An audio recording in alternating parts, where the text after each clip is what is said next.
Welcome to a cracking head-to-head. We've got two dive watches, both under £2,000 to discuss today. And I've got my dear friend Emily with me. And you might remember Em from trips to Amsterdam, two watch collections and the rest. So welcome. Thank you guys. Thank you very much for joining us. First up, we've got, boom, straight in there.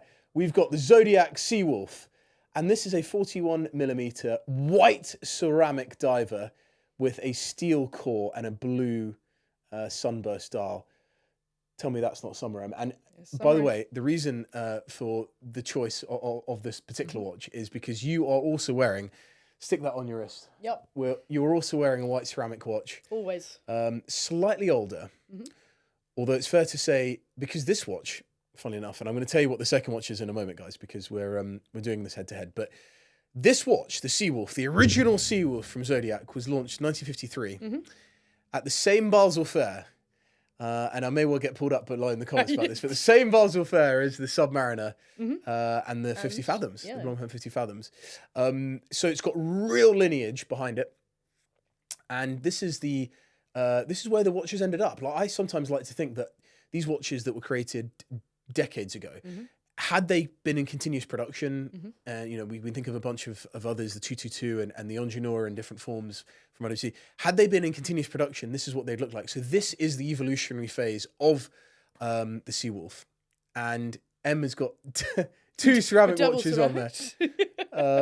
And before you give us your quick take, up next we've got, can I get straight in there?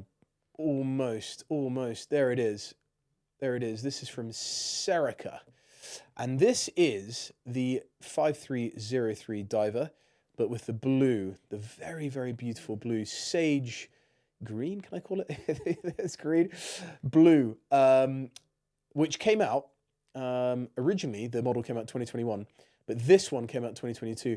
Thank you very much to the team at Time and Tides Watch Discovery Studio that's just opened in London for sending this over to me in super quick time.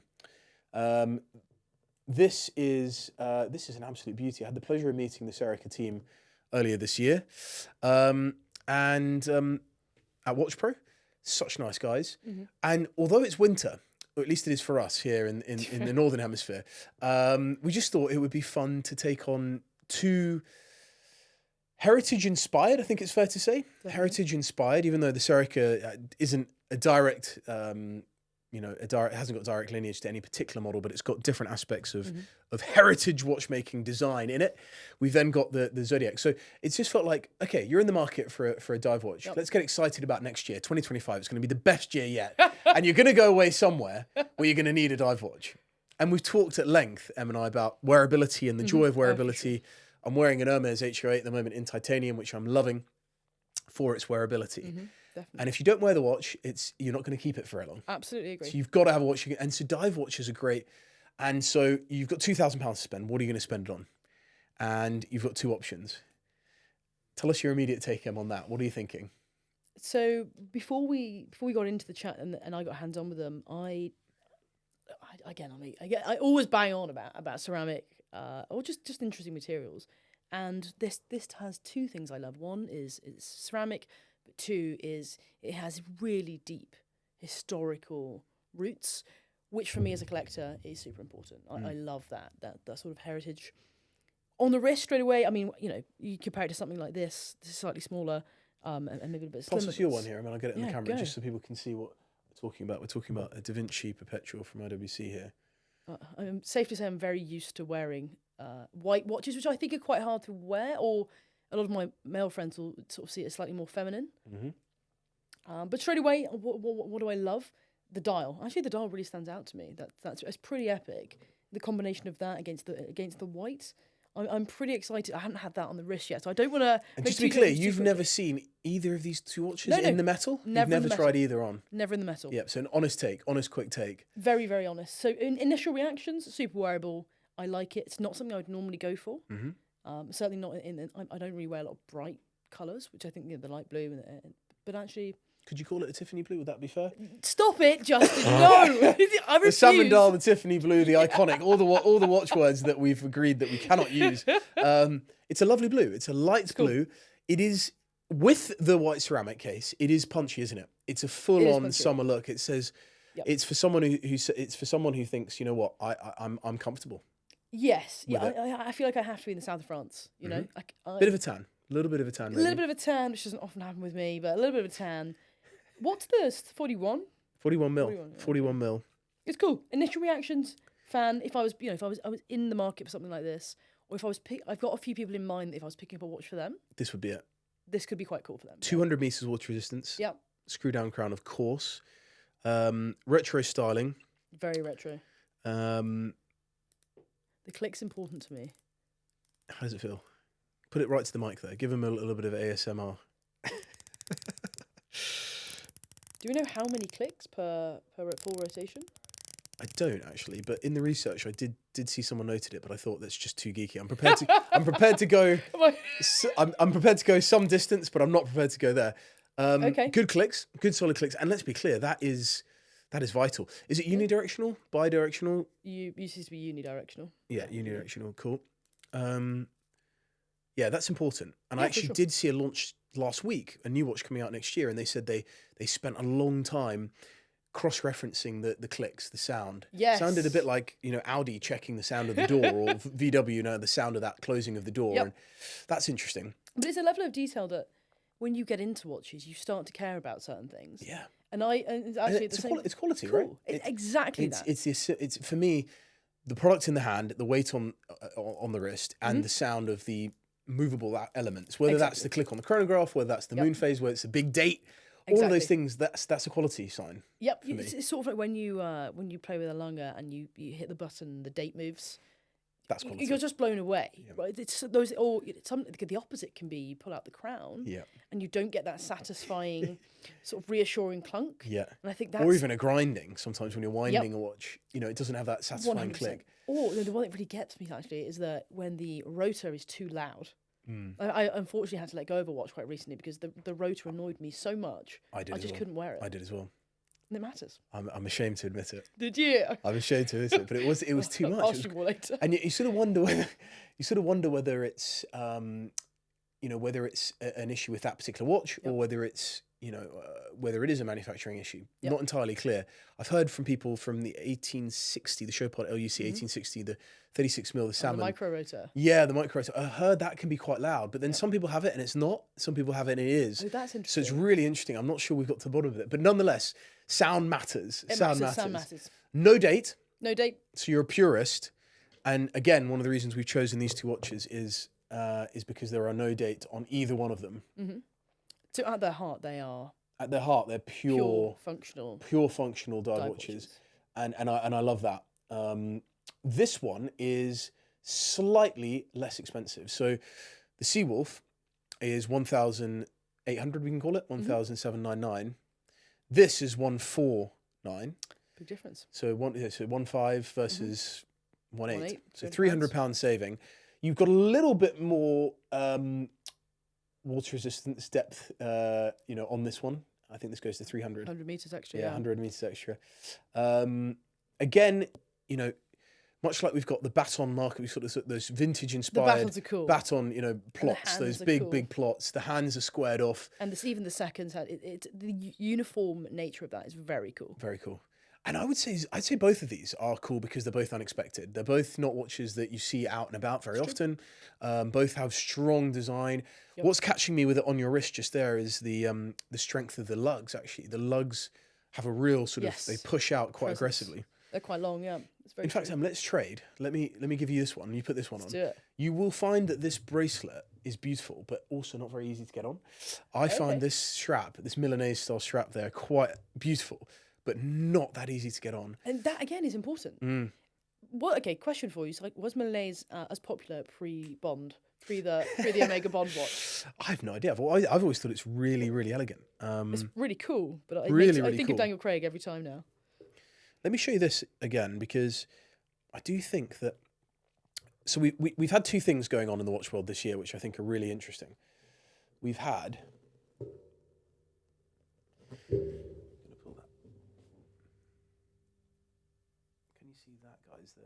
The way it sits on the wrist.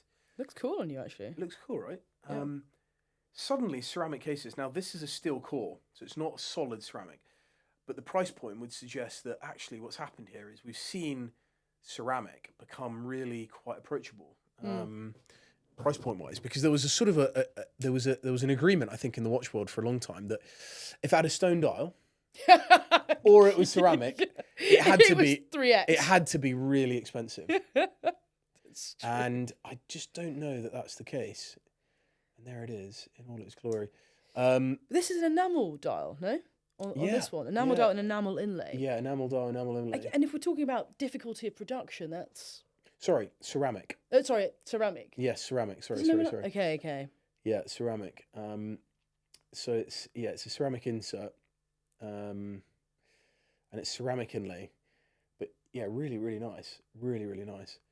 I've got to say though, for me, looking at this now, it's almost mirrored this blue central. It's cool, right? Yeah, it's really it's almost reflective, and it's really quite stunning. Oh, and there we go. Let's give it a click again to get it background. Oh God, I've missed it. I've got to miss the 12. Go again. I've got to miss the 12. But you know what? We know that there are troublesome aspects of owning a ceramic watch. Like we talked before about the idea of I know people who've dropped ceramic watches. They crack. They crack like a baked. Like a cup. Like what's that company? Le Creuset. They're baked things, and they crack if they. And so I think to have this, you're getting all the joy. You're getting all the enjoyment of the touch, the visual effect of ceramic on the wrist. It's very different to anything else. But you're mitigating the downside a little bit, which I think's good. Yeah. That's important. I love, just a small detail about this, but I love the super seawolf logo. It's cool. The font, little things like that. The type font is scrolled. It actually reminds me a little bit of the old RWC. Oh, the beautiful old logo. The old scrolled logo. So good. Really, really, really nice. And I didn't bring the UV light. Oh, unfortunately, which is a rookie move. But I can tell you right now that the lume is very, very strong and beautiful. The hour is matching the markers, but the minute is blued off in the same way that the outer perimeter is. Got the subtle blue and echoed by this this tropical strap, and I think that's important. We should touch on that because tropical straps can be incredibly comfortable to wear, and we're talking about wearability again. Yep. You want to be able to feel like you can sweat in it, and probably for different temperatures as well. If you've got a dive watch, you're likely going to be the wrist is going to be swelling. Temperature wise, you're in and out of warm and cold environments. To me, that's going to be a comfy strap. Definitely. And one that you can sweat in, feel comfortable in. Quick take on that there, and what are you thinking? What's your gut sense? Did you get it on okay? It was a bit of a faff. Probably an embarrassing amount of faff. It is my first Tell you what, it looks charge. good. It does look good on you. So it's tapered. From... Which I love. The taper is nice. The taper on the bracelet. So it goes from 20mm to 16mm. Oh, wow. Okay, that's quite big. And it's a twin scale bezel, ceramic inlay, and second time zone on there as well. So you've got some additional aspects to it. So you've not got a traditional dive bezel like you do on this one, but you've got a lot going on there. Do you know, it feels to me that two different people are buying these watches. I'm not convinced. Even now with it on my wrist, it feels different. It doesn't feel like in the same category, even though they are the same category. It's interesting, isn't it? The specs are almost identical. Yep. If you hid what we could do for this is one of those classic YouTubes where they cover up the watch, right? They hide the watch. It's all blurred out. It's like you could even just have the specs, like depth, rating, size, price. They're pretty much comparable. But actually, and I sort of thought that this might be the way things unfolded, they are possibly for the same person who just wants them for entirely different environments. Yes. Or entirely different people. Yep. I completely agree. And also a 20% increase on this to that in terms of price. So when we talk about £300, it's roughly 20% on a £1,500 watch. That's quite a lot. I think that's quite a lot, an increase. But does ceramic, does it condone it? Yeah, does it justify it, at least in people's minds? Because as we said, there is this perception. We anchor ourselves in the perception that ceramic is a pricier option and a stone dial is whereas Baltic and others have shown that actually stone dials, and more recently Denison have shown If that stone I'm on dials. holiday and I've had a few Aperol Spritz, which Yes. is likely, and I've dropped that, I need to think about that. Is this a watch that I can throw on, drop, or if I'm, I want to go out into the water and I'm maybe putting on I don't know, I'm changing into a dive suit and I need to take it off temporarily and I drop it. If I drop this, I'm going to be much safer than if I drop that. That's not going to be good. However, am I realistically going to want to jump in the water? Because this to me is a holiday watch. It's a summer watch. And I'm thinking about the practicalities of it. I just think that has more. Yes, okay, it's more breakable, but it has more. You can just throw it on. That's something for me. I like just throwing it on. A bit more carefree. Carefree. I want to be on holiday carefree. I don't want to be thinking it takes me 4 minutes to put my bracelet on. But maybe I'll get that with practice. There's conversation. This is a bit of a conversation starter. Yes. You've experienced it with a white ceramic watch. You know what it's like when someone sees this on your wrist. Yep. I've got to confess, I've never worn a white ceramic watch, but out of the Zodiac lineup, I really, really like the Seawolf, and this was the one I thought that would be cool to get in to shoot because it stand out for me amongst the ranks. It is stand out. But it's a conversation starter. Yeah. You must have had lots of different conversations over, well, not even a year of owning that yet, but a few months, yeah. Lots of people want to talk about that. Yeah, it does stand out for sure. And if you're comfortable with that, if you're comfortable wearing the white watch that stands out, fine. I'm just looking at that on your wrist. It's very cool. I don't take away from its coolness. It's quite interesting how you've got sort of the difference between the brace, the Milanese, and then into the integration. Aesthetically, it's pleasing. I think that the story of the brand is really cool. So it's 2019 French brand, and what they're doing is interesting. But just in this conversation, I think you have to be fair to anyone who's buying. In my mind, I can only comment from my mind and my perspective. And if I was going on holiday and I wanted a dive watch, that in your hand, it has pedigree, it's historical. So it's maybe, it's not the most exciting movement in the world, which is something I normally love, but actually it's a really cool watch objectively and has a really important part to play in the history of watches. So it's an ETA caliber in this. It's a 28-24. Both are COSC certified, we should say. Yep. The one in the Serica is a highly adapted, what is it called here? I've got my cheat sheet here. What is the movement? It is, it's a Soprod. It's a Soprod Newton automatic movement. But I think we also, briefly when we discussed this before filming, we sort of also agreed that at this price point, it's about the emotion, as it always is, and it's about the fact that it looks good, feels good, makes you feel good, makes you want to put it on, makes you want to get out there and use it. Is the movement actually even that important? No, but again, and maybe that's too much of a hot take, but it's something we all get caught up on. It's got 3 hours extra power reserve, or it's Serica over ETA. Let's just step back a minute. What are you buying this for? Who are you? Like, what do you want out of this thing? Because ultimately they're the same. Those movements make no difference to this watch. They're roughly the same to buy in at cost. Maybe there's a slight difference, but nothing crazy. It doesn't matter. Could I suggest that this combination might work? If you're on holiday, I'm just going to put myself in the shoes of someone out there now. This summer, 2025, you're in Italy. And during the day, when you're on the beach, you might want to wear this. I would wear this. On the beach in Italy, I'd wear this. 100% I'd wear this. And I think it would bring you a lot of joy in the water, messing around, getting out there on the giant banana. With that dial, the wrist shots would be punchy. The blue would really catch. And it is mirrored. I can't express it enough. It's cool. It is almost mirrored, that Central Reserve. And you'd be on the big giant banana, riding the banana with your friends. And I reckon this would bring you a lot of joy. And it's actually very thin as well, I've got to say. It's actually very, very thin on the wrist. In the evening, when you've got that white linen shirt on, because you're going white linen, you've caught the sun, you want to maximise that tan, and you're out there and you're off for your chicken Milanese, that could well be the watch. It's got a broad arrow hand on it. Now, that throws me a little bit because we know that they like the broad arrow, Serica. They're inspired by sort of heritage aspects of design. That's more of a sort of a military touch from, I would consider sort of field watches. Definitely. We're talking about dive watch here. So there's different elements to it. I love the way the markers are laid out on that. It's beautiful. The way they've drawn the sort of the line in on the dot. Thank God they've not put circles of steel or white gold around the dot, which Rolex and others do.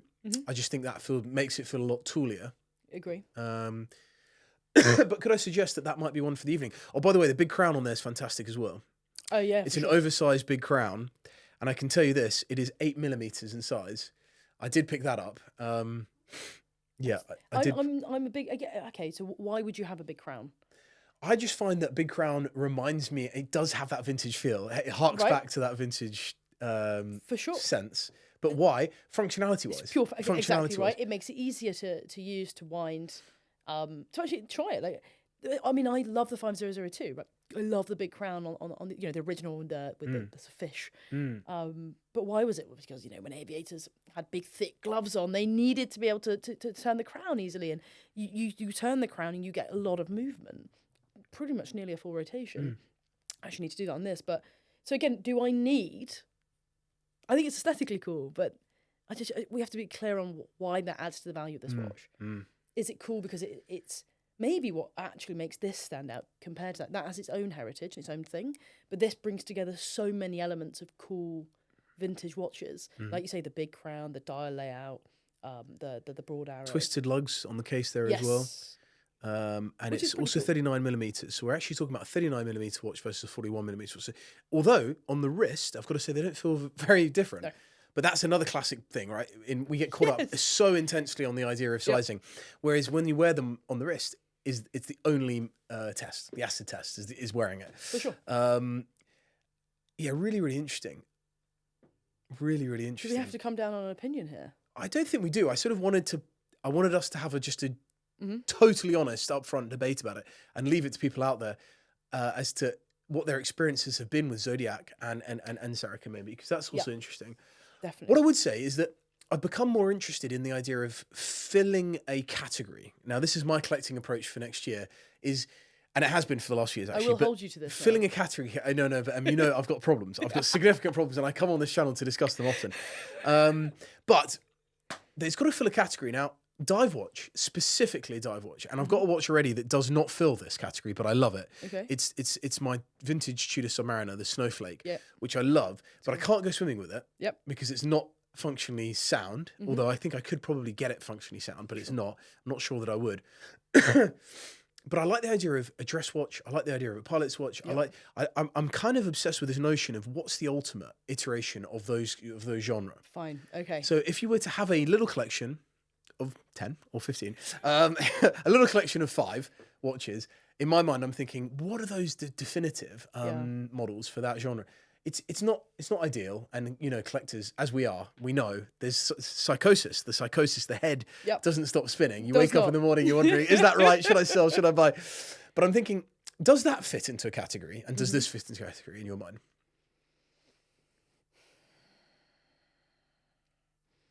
I don't collect like that. I don't have any philosophy. I'm lost at sea, to be honest. But what I heard from you there is a purist. It's somebody who says, right, there are, let's say, 10 categories. I'm sure there aren't, but I want the best of the best. And that doesn't mean the more money can buy. It means the pure version of that thing. So you'd have to distill it down to its design elements and the functionality it requires. So for me, a pilot's watch, I know I sound biased, would be a 5002. That would be the purest version of that. You don't need a chronograph on a pilot's watch. This, if you were back flying a Spitfire, that's what I'm imagining, somebody in a Spitfire, So neither of these hit that. Neither of these are the purest version of their form or their original form. Maybe more broadly speaking, because this to me is dive watch. When I think of this and look at this, it's got all the different key aspects of what you would consider a dive watch to be: legible, rotating. This guy, on the other hand, doesn't necessarily fit in. It's more of a world traveller, sort of an elegant, some modern take on on watchmaking generally. It's sort of a bit of an oddball in that sense. It feels like a celebration of a collection of things in watchmaking, which is not a bad thing at all. And by the way, we did a video at Time and Tide where we gave away a Serica field watch. The guys, Andrew McCutcheon and I, and the response to Serica I was blown away by. People were absolutely buzzing for Serica, and for good reason. Their aesthetic, if you look at their new Paris boutique they've just opened, the aesthetic is stunning. It's so nice. They are, and Baltic as well. I put them in a similar category because they both have such wonderful eye for design. So here we are. I can agree with you on a comparison to Baltic there. I really respect Baltic as well. what they do is design really well. And again, that's maybe something we all get caught up on. Is you've got this list of 5 things, and if you're not perfect at all of them, you're a bad watch or you're not quite great. What these are fantastic at is design, truly fantastic. And they've created this. This is all them. So the comparison here would be, that is inherited design. It's an iteration of something. This is them. This is them in 2019 setting up their thing, and this is now us sitting here today talking about something they've come up with and combined. That's a beautiful thing. Agreed. On that note, Em, thank you very much. It's always such a pleasure, and we will be back in the new year. Now I'm gonna lay it down now that we've got a news segment coming out, Em and I, which will probably be filmed in this studio, where we're going to take on the big news of the week or the month or whatever it may be, and we're going to come at you with that in 2025. It's going to be big. I'm putting it down now because we need to be back. The man has to commit. I'm committing. But tell us what you think. We've got a wonderful Zodiac. We've got a wonderful Serica. I can't decide. Neither can I. Goodbye. Thank you.